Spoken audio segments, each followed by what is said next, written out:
ఒక్క నిమిషం.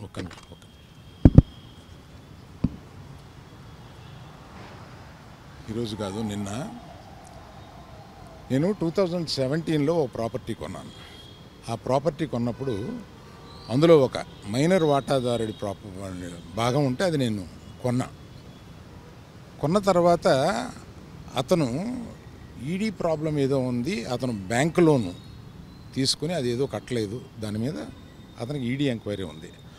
ఆ ఈడీ ఎంక్వైరీ అక్కడ బుక్స్ ఆఫ్ అకౌంట్స్లో నా పేరు ఉన్నప్పుడు నన్ను ఈడీ వచ్చి అడిగితే బాధ్యతగా నేను ఒక సిటిజన్గా చెప్పాలి కదా, లా అబైడింగ్ సిటిజన్గా నేను వెళ్ళి దానికి ఎక్స్ప్లెనేషన్ ఇచ్చాను.